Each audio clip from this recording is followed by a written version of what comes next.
Hi, and welcome to the New Moon Knitting Podcast. My name's Hillary, and today I'm talking all about my spring 2025 knitting plans.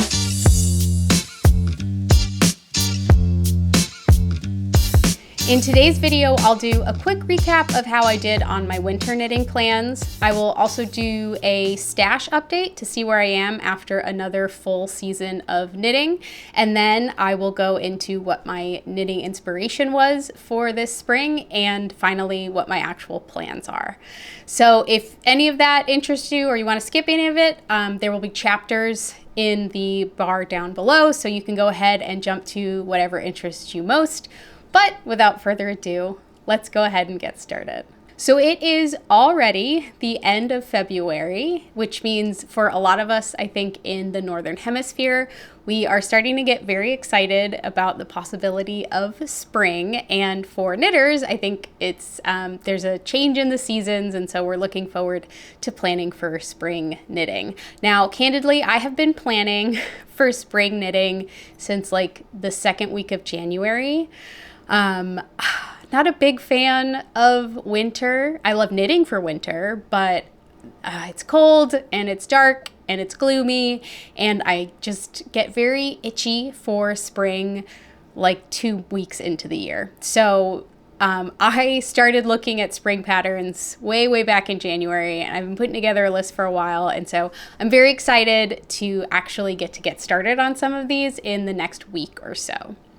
Now, I'm filming this the last Sunday in February, so this will come out a couple days before the beginning of March. And I've mentioned this in my other season planning videos, but I consider the spring knitting season March 1st through May 31st. So, technically spring in the Northern Hemisphere doesn't start until like near the end of March, but I feel if I get started at the beginning of the month, that gives me a couple of weeks to like try to get something off the needles so that when it does start to warm up, I have some options for what to wear that really excites me for spring. All right, so let's go ahead and get started with my winter knitting plans and how I did on them. I had in my last seasonal knitting plans video, I had highlighted 5 projects I wanted to try to finish in the winter months. The Evros sweater, the Fortuna's Wheel pullover, the turtleneck sweater, the Little Check socks, and the Stella quilt cushion. All right, so technically when I'm filming this, some of these are not finished objects because I'm recording this before the end of the month because I wanted to get this out before the 1st of March. And the only way I could do that was to film this weekend. So I still have 5 days left in the month, and I am fairly confident, barring any sort of unforeseen circumstances, that I will finish the projects I say are finished here. But again, some of these are not quite done, so I'll make that clear when I get to them. So I did 100% finish the Evros sweater. That is off the needles. I also am pretty much done and am expecting to finish the Stella quilt cushion by the end of the month. So 2 of the 5 projects I had initially set out to do should be done by the end of the winter season. Now, the Little Check socks, I am currently hibernating because I was running into a lot of issues when trying to knit those colorwork socks on Magic Loop, where I just wasn't getting the tension I wanted. And so I've been experimenting with different needles and different techniques before I pick those up again. So those unfortunately are hibernating, but I hope to get back to them at some point.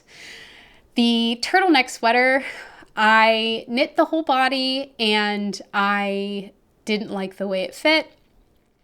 I kind of had a bad feeling that it was going to be too tight for the kind of sweater I was looking for as I was knitting it, and I kind of just didn't pay attention to those gut feelings. I ended up knitting the whole body. I put it on, I blocked it, and I didn't like it. And so that one is in a bag waiting to be frogged. Maybe I should make that a goal of the spring to actually frog that so I can reclaim the yarn. And then I did not start the Fortuna's Wheel pullover just because I got busy with other things. So I don't want to say it was like an unsuccessful season though, because I did finish quite a few other objects. I made myself, and again, this one technically not off the needles, but should be off the needles by the end of the month, the Cal pullover. So that one is coming along very well. I also finished quite a few gift knits and pairs of socks and other accessories. So I made 2 pairs of the Slow Morning DK socks, a pair of the Cozy Toe socks for my husband, 2 bear's ear beanies for my nephews for Christmas. I finished another pair of cozy bed socks for myself. I made an Oslo hat and the Shine On hat for charity. And I think that's it. Let me double check my list. Oh, and I made a pair of rib socks with the strong heel and a scarlet headband. So I did end up knitting a lot of accessories, and I think that's something I should probably take into account going forward, because the same thing kind of happened in the fall where I finished 2 garments, but then I did a lot of accessory knitting. So I think I just like accessory knitting. I think there's a lot of opportunities for me to knit with smaller projects versus like big in-depth projects. And so I think when planning, I should plan to have a couple of more like accessories and little projects ready to go, because those tend to be something that I like to work on more. And so I did take that into account when I was considering what I wanted to make for this upcoming spring season. So with those finished projects, I have an update on my stash down. So starting last October, I made a goal to go through 10,000 yards of my stash with no timeline to it, but just that's my end goal. And so I think this is like my first full season in the books of working through my stash. And I will say pretty much everything I just mentioned in terms of projects came from stash, the exception being the bear's ear beanie. I did buy new yarn for that project because I didn't quite have something that would work for that for my nephews. And I did buy a little bit of yarn, and some of that yarn I'm used to make the rib socks with strong heel. But other than that, it was all stash that had been there at the beginning of the season. I also only bought 4 skeins of yarn this season, so not a ton of yarn coming in. And like I said, some of it is already on the needles, already off the needles.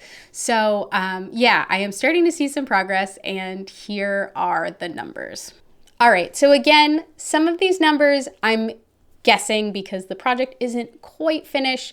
So I kind of had to guesstimate what's left. So I will correct these numbers and have like a cleaner, better number for February in my next regular video when I do my regular end of the month stash down update.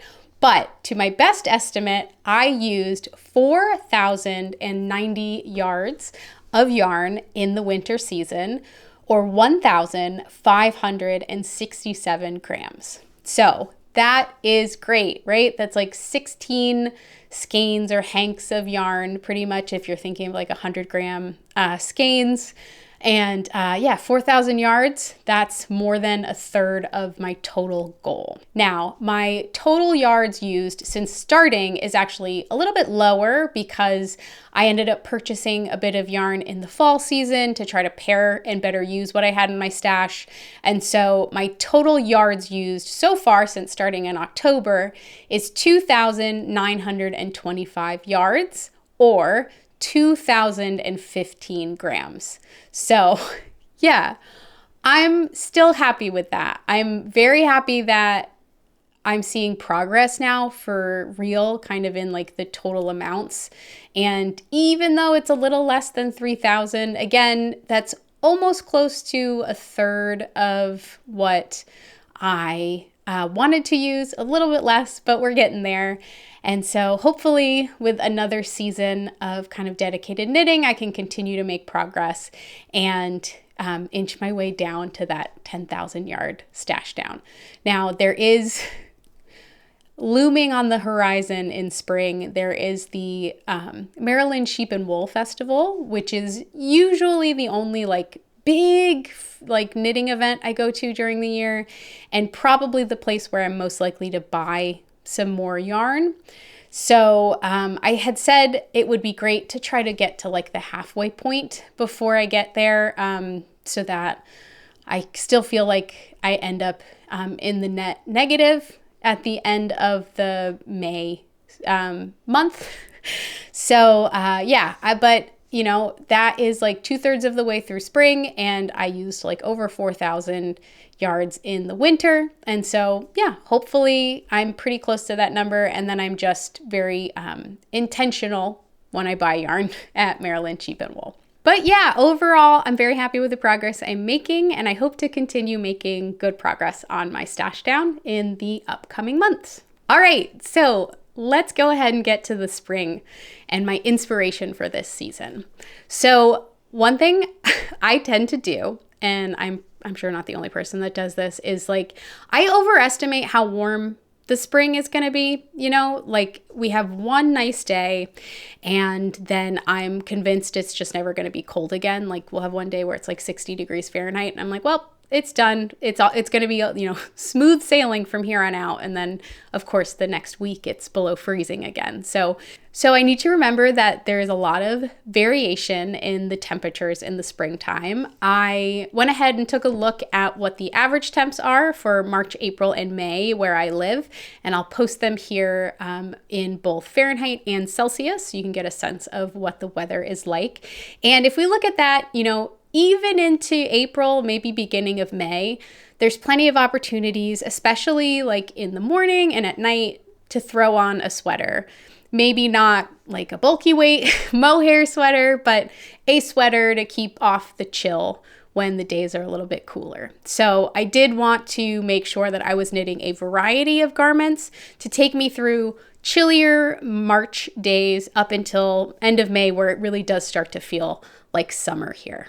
This season, I want to continue to try to focus on filling gaps in my wardrobe, and that is in styles as well as colors. So in the winter, I knit with a lot of bright colors, and that was great because the winter is dark and gloomy, and using bright colored yarns is a really nice way for me to like get that little bit of sunshine and dopamine when I am feeling like I just want to like get on a plane and fly to a warm place in like the second week of January. So I'm happy that I did knit with bright colors, and I really like the colors I chose. I think they're really fun pieces, but I think I want to get back to doing some neutrals. So I will take a picture of the yarns I pulled that I'm planning to use this season, and you can see like it's almost all neutral colors with some pops of like brighter colors. And what it kind of reminds me of is like what it's like here right now outside, where, you know, everything is still pretty brown and gray. The trees don't have any buds, the grass is like dead, but there's a couple of places in my neighborhood where like the first little earliest flowers are starting to bloom. There's some like, I'm not sure if they're tulips, but they look kind of like tulips to me, these little flowers, and they've started to like peek out from under the ground and they're starting to bloom a little bit. And so that's what this feels like to me. It's like the world is still very like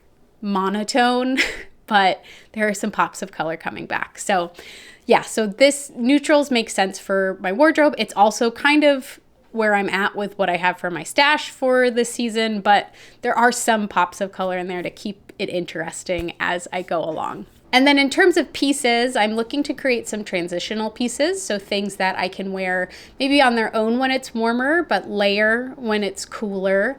And, you know, I'm looking for some pieces that are either like a little more casual than the pieces I have, or like slightly more elevated. Like I think I have a lot of stuff in the middle, but things that feel like a little more sporty or feel like a little more elevated than like a stockinette piece is what I'm looking for. So I have a lot of in that middle band, but a little up and a little down, I think is what I'm looking for this season. So that is all of the things I took into consideration as I put together this list. Now I can go ahead and get started and talk about what I'm actually going to work on. All right, so the first pattern I'm planning to work on is the Zipper Sweater Light by Petite Knit. This is a top-down raglan sweater with a double folded collar and a quarter zip feature on the front of it. The pattern calls for a DK weight yarn, Sandnes Garn Peer Gynt, and it is knit with a gauge of 20 stitches and 28 rows over 4 inches. I am going to be using up hopefully the rest of my Cascade Eco Plus Hemp. So I have this Cascade Eco Plus Hemp that I have used in a couple of projects, including my Stella quilt cushion and my Cozy Toes socks.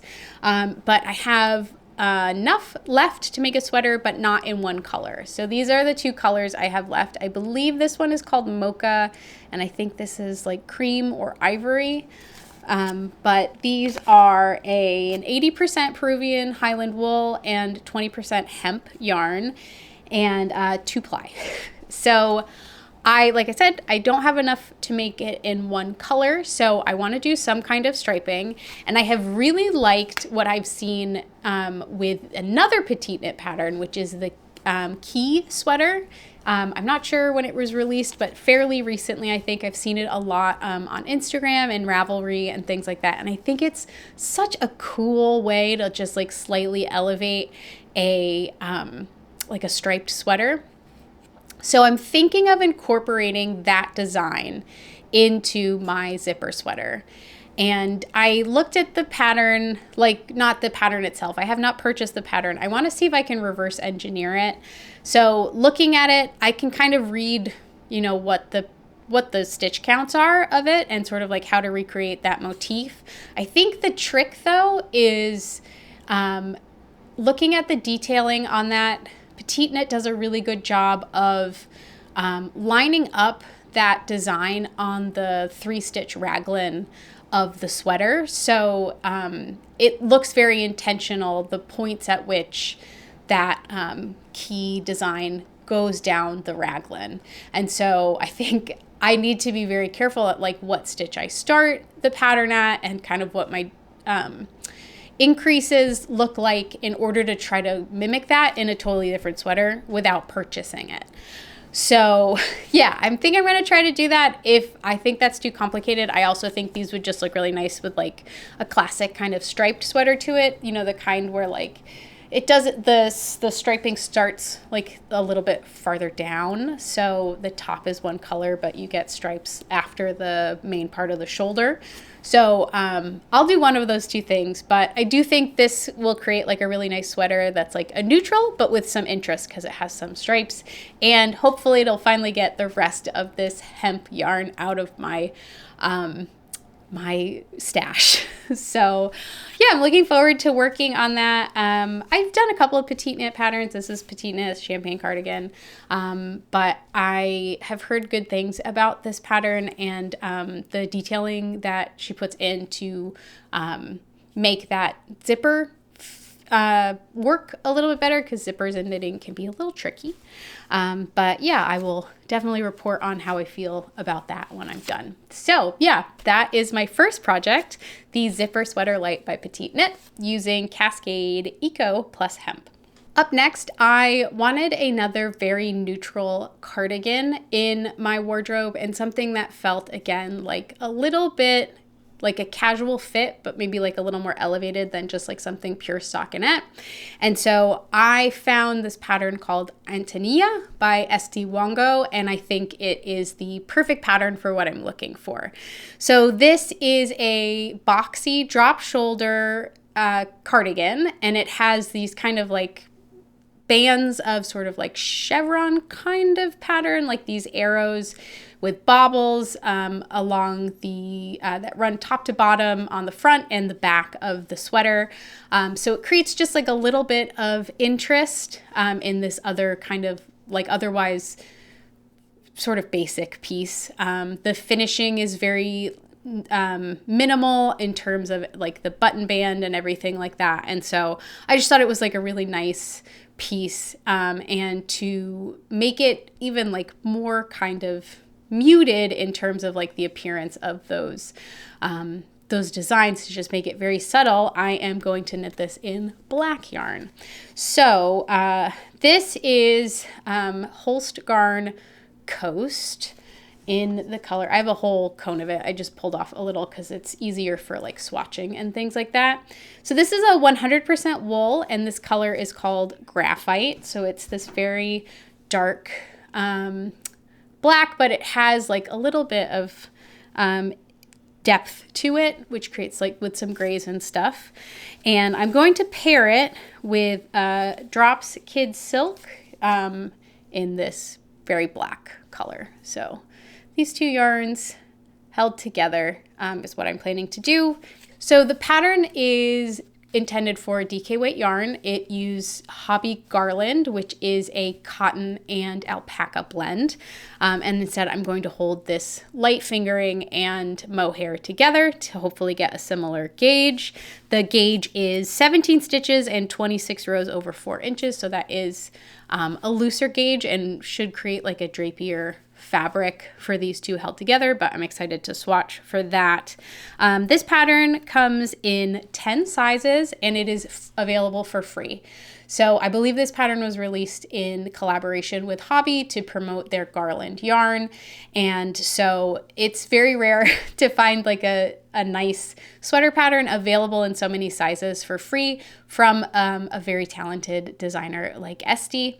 So yeah, I am very excited. I think I did another one of these free collaboration patterns when I did the Press Flowers kerchief last fall. I think that also was a Hobby Garland collab free pattern, and that was a really nicely written pattern. And so I'm excited to get started on this and to have another nice neutral cardigan in my wardrobe. So yeah, that is going to be Antonia by Esty Wango. All right, up next I have two cabled transitional pieces. So these are tees and tanks that have some really nice cable details to them. So I think they would be good for layering maybe over a tee or a button-up shirt.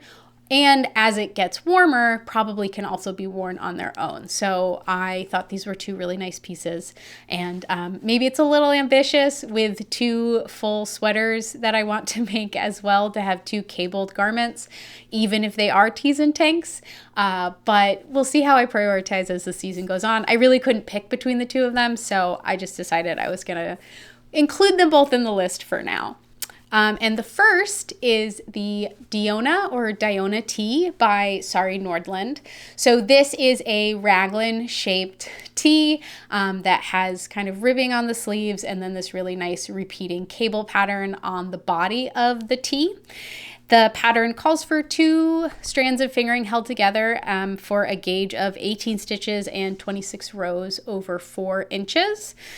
The pattern recommends knitting for all of pure silk, which makes sense for a tee. I only have wool yarn, and so I'm going to try to make it out of wool and again use it more as like a layering piece. And I haven't finalized what color I'm going to use, and they're very different colors. So the first one I have is more of that Holst Garn Coast. I had bought 2 cones 2 years ago on Black Friday, and I still have not used them. But this color is called Nougat, so it's just a little bit of like an off-white color. Very nice and simple. And then the other option I have is this Amano Skinny Yana. So this is a single ply 100% Highland wool in this like very bright purple color. So they're very different. They have different characteristics to the yarn, and so I think I'm just going to have to make like 2 little swatches and figure out which one I want. I feel like I'm leaning a little bit towards the purple because I just think it would be, I have a lot of neutrals that I'm knitting. This would be one of the few non-neutral things I work on this season, but I'm a little worried I wouldn't wear this color too often. And this is like a very intense project to put a lot of time into for something I don't wear that often. So yeah, I guess if you let me know what you think, should I just go for this and just have a really beautiful piece in a beautiful color, or should I stick to something a lot more basic? I don't know, but I am excited to work on it. It'll be a fun project. That is the Diona tee by Sari Nordland. The other cable pattern I was looking at for this season is the Twist Loop Top by Other Loops. This is a tank top with a combination of sort of like long ribbing and these twisted cable details that run all the way down the front and the back. It's kind of, I would call it almost like a racer back shape to the sleeve construction of it. It is knit on fingering weight yarn, and the gauge is 32 stitches and 42 rows over 4 inches. The pattern recommends onling number 11. I am going to use this Granite Mountain Fiber Company Colebrook fingering. So this is a 75% superwash merino, 25% nylon, and this color is called Vine. So it's a little bit of a variegated, like deep teal color, which I think will show off that design very well. And I think it's just a lovely color. I bought this at Frederick Fiber Fest a couple years ago, and I got really excited when I saw the name of this company because Granite Mountain, New Hampshire is known as the granite state. And before I lived in Virginia, I used to live in New Hampshire. And so I was like, are you from New Hampshire? And she was. And so I was like, oh my gosh, I have to have some New Hampshire yarn. So I'm really excited to use this, and I think this twist loop top will really show it off. And again, I think if I do this, play my cards right, I can wear this by itself, even though this is wool yarn. It's sock weight. I think I can still wear it next to skin, and I won't be too hot except for in, like the middle of summer. And I also think I could wear this as like a pullover or sweater vest type thing with a button-up shirt or like a long sleeve tee underneath. So yeah, that'll be another fun one, the twist loop top by Other Loops. All right, up next, I have a couple of springtime socks that I would like to make. The first is a pair for my husband. So last year, I've told this story before, but last year when I went to Maryland Sheep and Wool, my husband came with me, and I said, hey, you know, if you come with me, I'll make you a pair of socks. I'll buy yarn. His birthday is like in June and the festival's in May. So I was like, I'll buy the yarn. I'll make you a pair of socks. He really likes when I make him socks. And so we went, and like in the first booth we went to, he found a skein of sock yarn he liked. And I was like, great, I'll make you some socks. And then we walked around, and there's lots of beautiful yarn there. And he was like, well, you know, if I buy some more yarn, like if my husband buys the yarn, will I make him socks? And I was like, yeah, of course. I love making you socks. You know, as long as there's no timeline on when you want them, I'll make you as many socks as you want. And so he ended up purchasing 3 additional skeins of yarn. So we had enough sock yarn when we left to make 4 pairs of socks, and it just kind of worked out like in the color palette that he chose, that like one was very summery, so I made them for him for his birthday last year, and then one felt more fall colored, and so I made those for him for our 5-year wedding anniversary, which is in the end of September. I made him a pair of socks for Christmas with the 3rd skein, and I have 1 skein left, and so I'm going to make him 1 more pair of socks just in time for us to hopefully go back in May this year.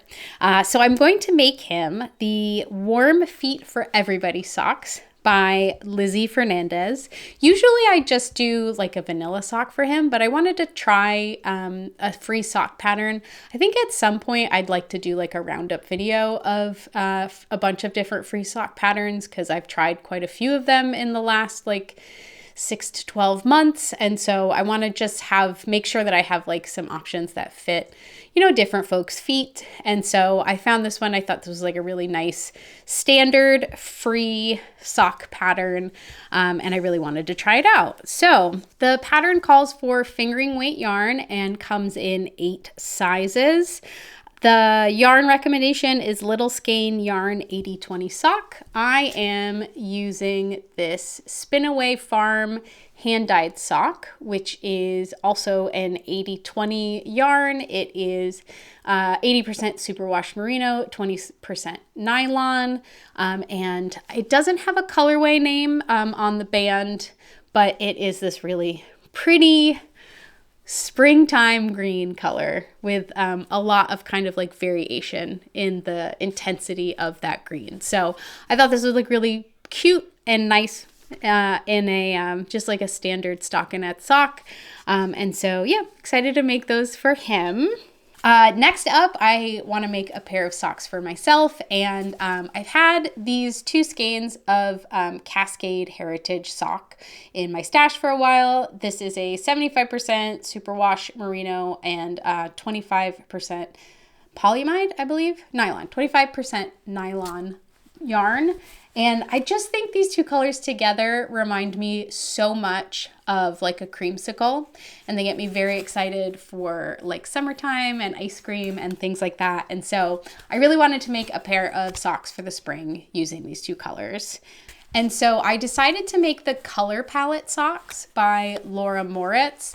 These are a sock that is originally designed to use like a bunch of different colors to create these kind of blocks as you go down the foot of like these various different colors. It reminds me like of like a paint swatch maybe that you would see at a hardware store, but like in a really nice way. Maybe that didn't sound fair, but it seems like a really nice way to highlight if you have a bunch of like little scraps or like mini skeins of yarn.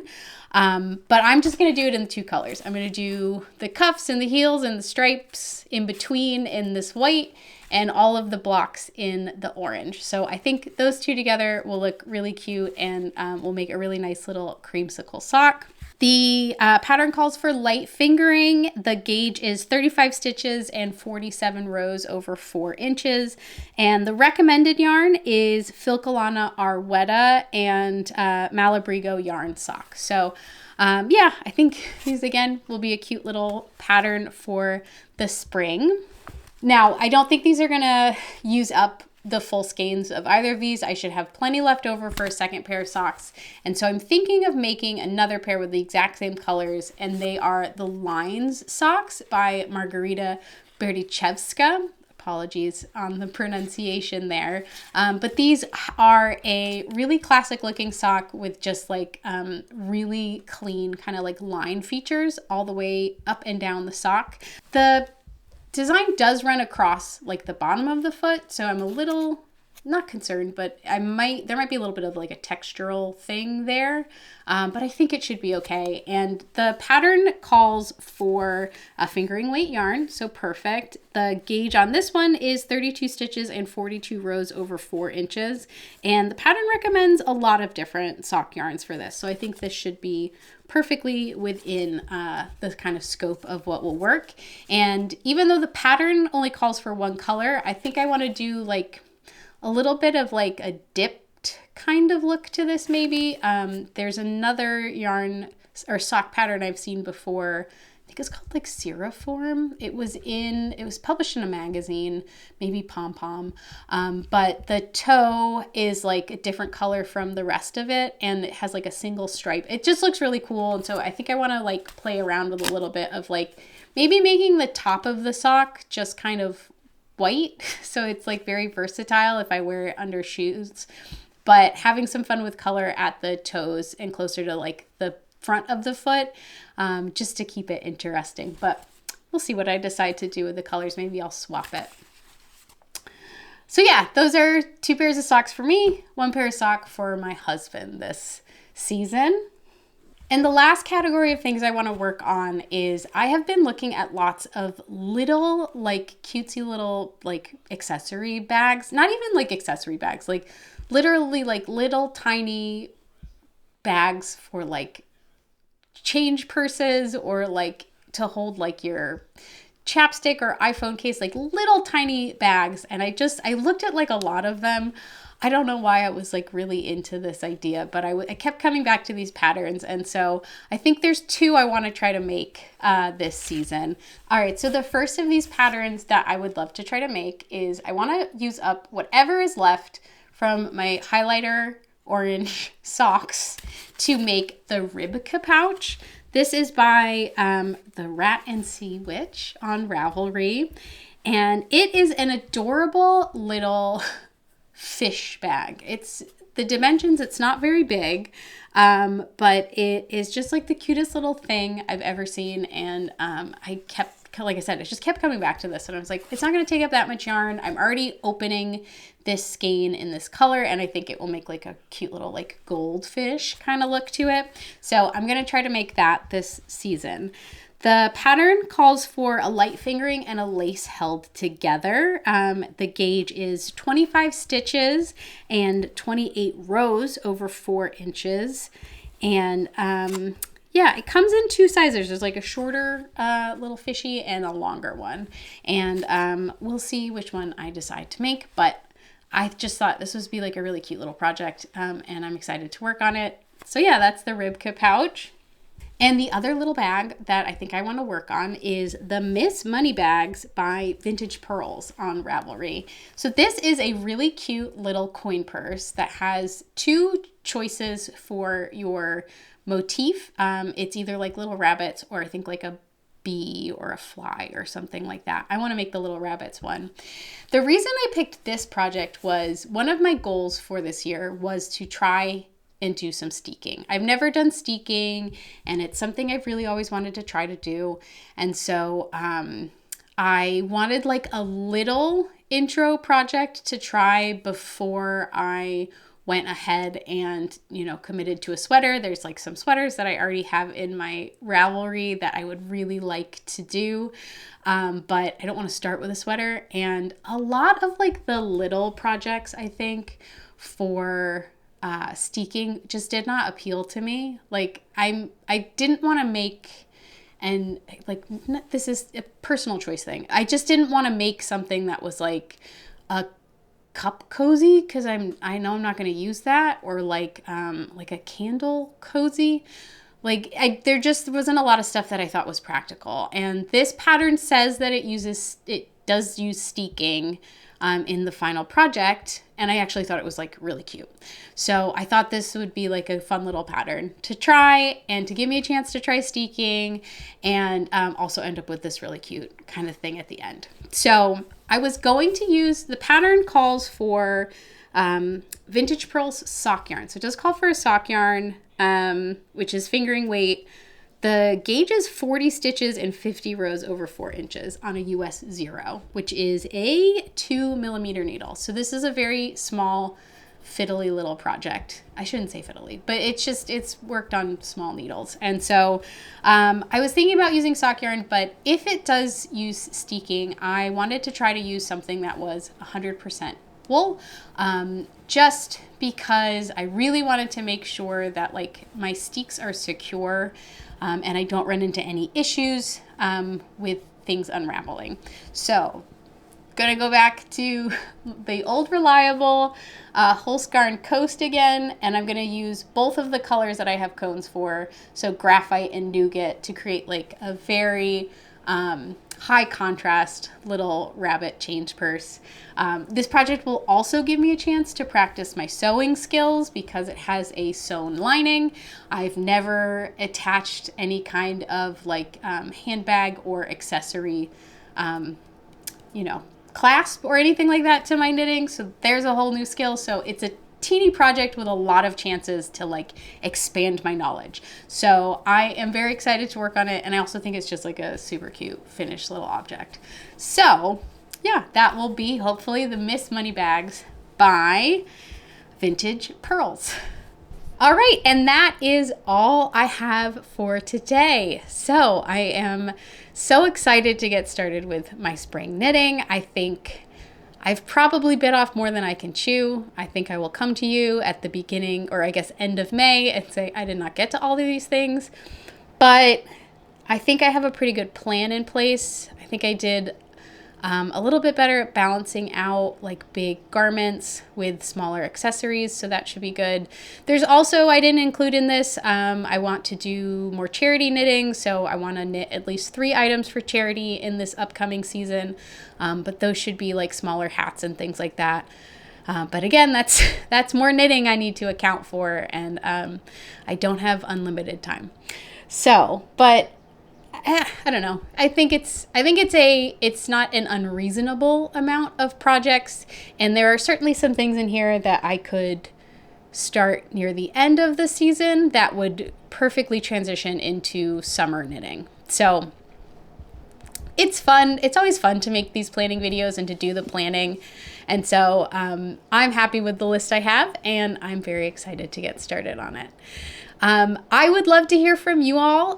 When do you start planning for like spring knitting? Have you already started thinking about it? Is there anything you really want to work on in the spring? Or I guess if you're in the Southern Hemisphere, this is like right on the cusp of the most fun season, I think, to knit for you guys. So you guys are just starting your fall knitting plans. And yeah, I would love to hear what you guys are planning on working on this fall. Because that's always, for me at least, the most fun season to plan for. Not that this wasn't fun. I had a good time, and I think I have a lot of fun things to work on, but fall is, you just can't beat fall. So if you liked this video, please feel free to go ahead and give it a thumbs up. And if you'd like to see more of what I'm doing, please go ahead and subscribe. Thank you so much for watching, and I will see you in the next